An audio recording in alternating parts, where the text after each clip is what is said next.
I have a morbid fascination with true crime. Now hold on, not in the way you think.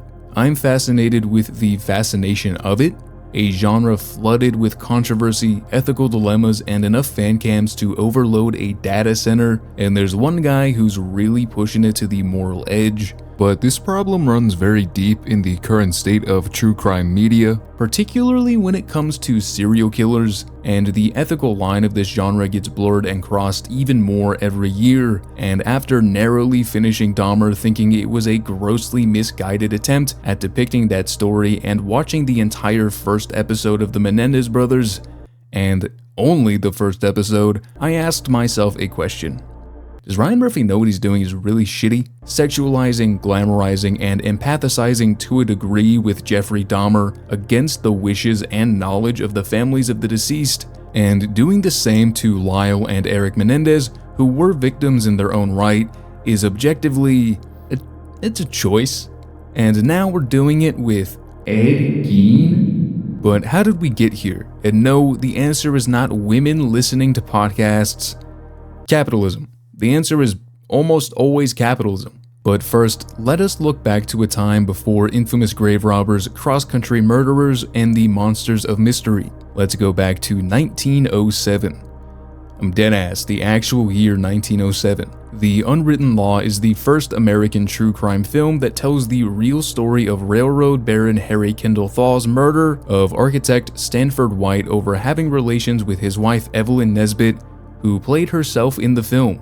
Kinda diabolical, Evelyn. The film is nothing really remarkable from a critical standpoint, and it fell into obscurity, especially when compared to its other primitive film contemporaries, but at the time it fascinated those who watched it, a real crime recreated into a 12-minute film for the first time. But what is most important when looking at the history of true crime filmmaking is that the innate human fascination with the morbid trenches of the human psyche have been present for as long as we've been able to think, and especially as long as we've been able to put film to screen. But let's jump forward a bit to 1957 with the crime that shocked the nation. Ed Gein, one of the most notorious serial killers in history due to the nature and length of his career, a man so infamous that he reshaped the climate of non-fiction and fictional storytelling. Gein's crimes captured the inherent intrigue of real vile acts while being so insanely disturbing that it feels otherworldly, almost like it was fiction itself. People were equally disturbed as they were fascinated with him, which spawned many very iconic characters inspired by him that would also go on to inspire even more. Whether we like it or not, Gein is unfortunately a very impactful figure in horror media. The first and most prolific film being 1960's Psycho, directed by Alfred Hitchcock. Ever heard of it? The film came out just 3 years after Gein's arrest, with his mommy issues laying the groundwork for one of the most iconic killers in film history, Norman Bates, with the ending being very heavily influenced by Gein's real diagnosis to be unfit for trial. The Butcher of Plainfield was so deranged that he reshaped what people thought possible, being such a true monster in private while also being perceived as a kind man by his community. Before, characters like Bates' insanity could have felt very fictitious in the modern era, but now they feel all the more real. Psycho revolutionized horror, and 14 years later, The Texas Chainsaw Massacre, another film influenced by Gein, would do the same, being one of the films to kick off the slasher genre. Wait, isn't this supposed to be about true crime? Well, simmer down. True crime is one of the roots of horror's growth throughout the 20th century. We wouldn't have a Norman Bates or Leatherface if it wasn't for Alfred Hitchcock's fascination with Gein during his arrest, and Tobe Hooper hearing stories of him as a child, saying to me he was a real boogeyman, and being influenced by the case as if it was a ghost story. Ethically, depicting fictional killers influenced by real ones is nothing egregious. Art imitates life and whatnot, and for many people the stories were so widespread and followed that everyone was well versed when the dust cleared and didn't really need to see it recreated. Even films that followed the crimes that inspired them more closely, like Terrence Malick's Badlands, still tweaked events, characters' names, and timelines. But as I covered in my music biopic video a few months back, I think the rebirth of biographical films at the turn of the century and the technological age dominoed very heavily into the true crime landscape. Now, there's new generations of people to learn about these cases with even more information and theories all at their fingertips.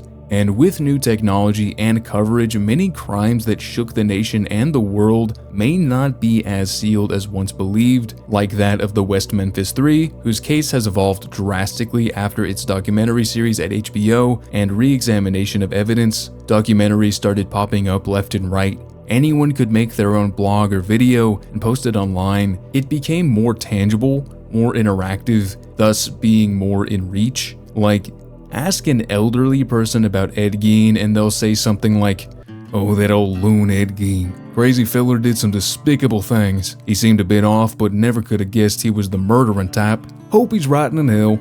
But you could ask a 20-year-old pre-med student and they'd act like they personally interrogated him yesterday. And then, capitalism does what it does best. "Oh, you guys like murder cases? So, you like the murderers, right?" One of the most fascinating parts of many cases to me are the admirers.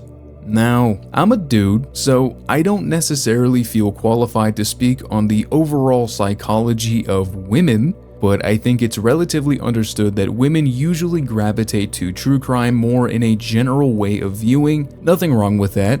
But I think some marketing teams see that statistic and directly correlate it to the women during cases who became infatuated with killers like Ted Bundy or Richard Ramirez, developing a form of widespread hybristophilia or Bonnie and Clyde syndrome, which is characterized as sexual attraction to those who commit acts of crime or violence.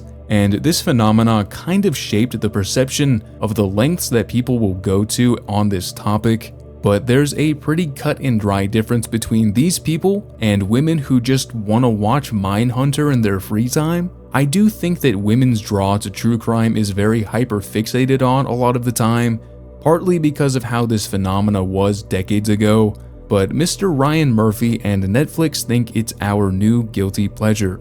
There's actually a film from last year that I really loved called Red Rooms, which disturbed me in a way that a film hasn't before because of how it approaches this specific topic in a way that feels very nuanced. It follows a young woman who becomes unhealthily obsessed with an active murder trial as she loses herself in the process of finding a missing piece of the puzzle. Though the man on trial in the film has committed what they convey as the worst thing a human could possibly do, the film never shows any of this violence.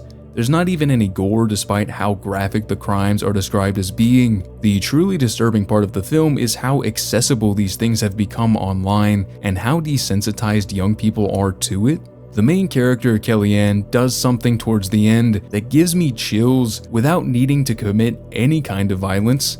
If you've seen it, you know what I'm talking about. And I may be hyperbolizing here, but this is the kind of obsession that Netflix's Monster caters to. So Ryan Murphy, for those who don't know, is a writer and director who is mainly known for his work on TV, American Horror Story and Glee being his biggest projects before Monster, so it should have been no surprise that the man can beat a dead horse like there's no tomorrow. In 2022, the show first premiered as Monster, the Jeffrey Dahmer story, and was released on Netflix to a lot of controversy, with many relatives of Dahmer's victims speaking out about the series due to it altering real events and timelines and kind of making it a sob story on Jeff, with nothing really insightful or meaningful to say, all while pocketing as much money as they could. And to make matters worse, they said they were never even contacted beforehand about the series. Murphy and Netflix have claimed that they did reach out, but no one responded. Not a single person?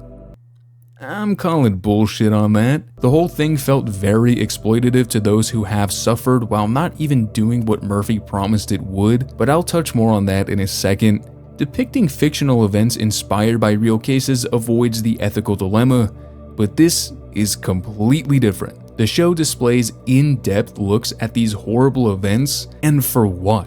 It's obviously not to spark conversation because Murphy dismisses a lot of criticism, which he basically chalks up as his controversial writing doing its thing. But hey Murph, just because something is controversial doesn't mean it's immune to criticism, and just because it's controversial doesn't mean you get a pass to do whatever you want when depicting real tragedy. So due to Monster's success, Netflix moved forward with a second season depicting the events surrounding the Menendez brothers' murder of their parents on August 20th, 1989, and somehow the show's approach gets even worse. When season 1 came out, there were a lot of fans of it, and some of those fans did what I'm assuming the suits wanted it to do, to capitalize on that unhealthy obsession with serial killers that some possess, making it more controversial and getting it more attention. But unlike the hybristophilia in the real cases, some fans of the show also treated it from the perspective of fictosexuality or strong infatuation with a fictional character, even though Dahmer was a real person. But these people didn't feel this way towards the real Dahmer. It was specifically the version of him played by Evan Peters. Much of Dahmer's murders were sexual in nature, and these people latched onto that aspect and how it was shown, becoming infatuated with the character of Jeffrey Dahmer.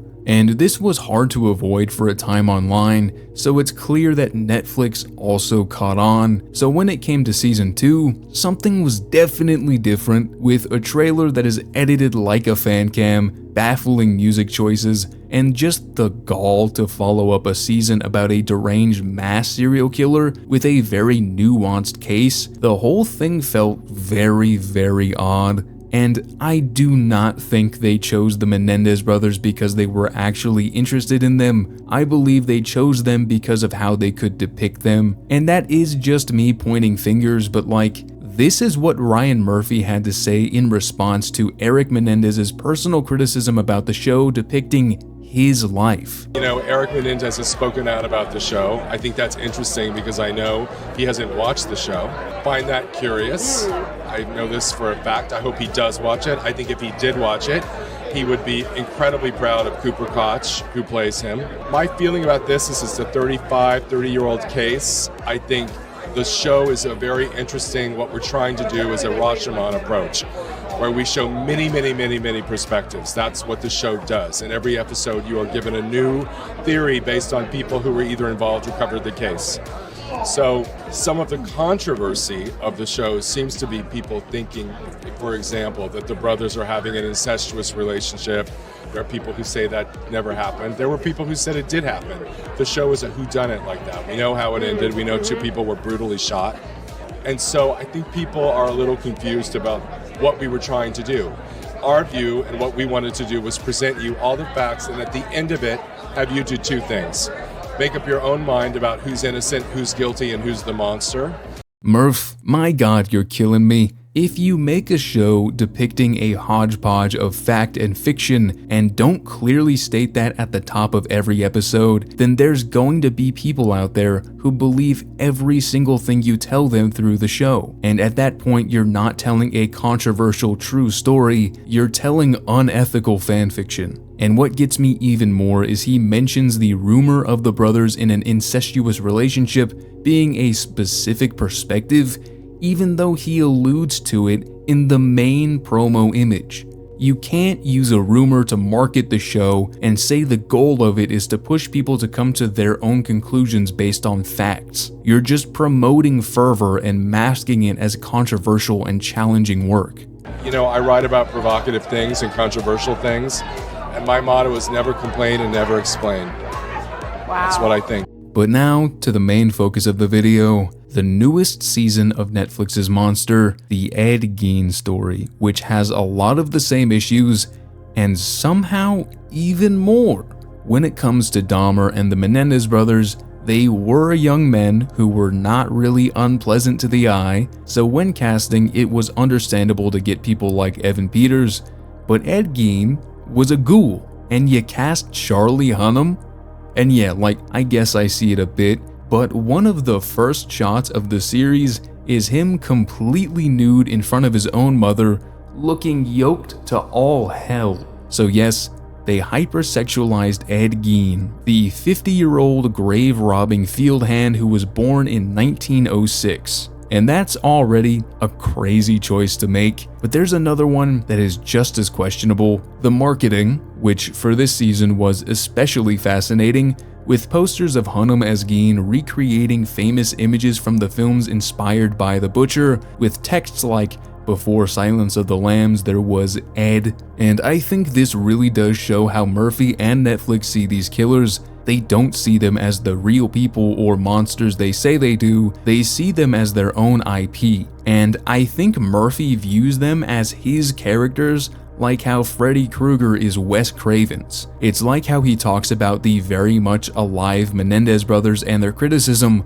like authors of a book he's adapting, and not the lives he's reenacting. And that's really, really discomforting, not only to use these people and the people who have suffered because of them to profit, but to use and basically gaslight the people watching into thinking you're doing something profound when the Ed Gein story doesn't tell you anything that this YouTube video won't in 40 minutes. The Ed Gein season was somehow a bigger misfire than the other two, depicting the theory of Evelyn Hartley's disappearance being linked to Gein as fact, implying that Adeline Watkins, an innocent civilian, was a sort of instigator for Gein's crimes, even though she was absolutely not, and recreating the fucking Leatherface scene, even though there's no evidence that Gein used a chainsaw to kill anyone, and to make it worse, they made up murders. It's just gross that shows like this can stoop so low and do it without even batting an eye. Capitalizing on this issue of borderline parasocial issues with killers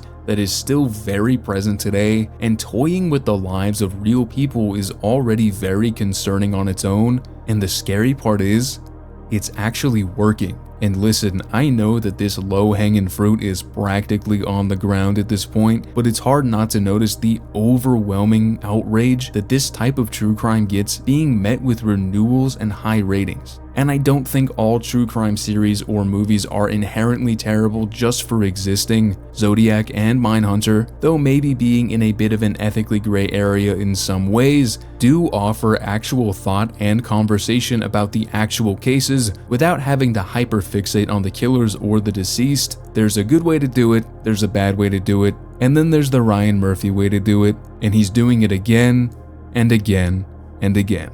No matter how you go about depicting a real murder case, there's gonna be people out there who will engage with it in an unhealthy way. The human condition works in mysterious ways, but exploiting that is heartless to your viewers, and it's especially heartless to the victims who you have no problem using as cogs in your machine. It's not that people don't like your show because it's controversial, Ryan. We don't like your show because it's lazy, soulless, perpetuates stereotypes, and beyond exploitative, and no amount of awards, good performances, or decent filmmaking will redeem the fact that what you're doing is inherently really wrong.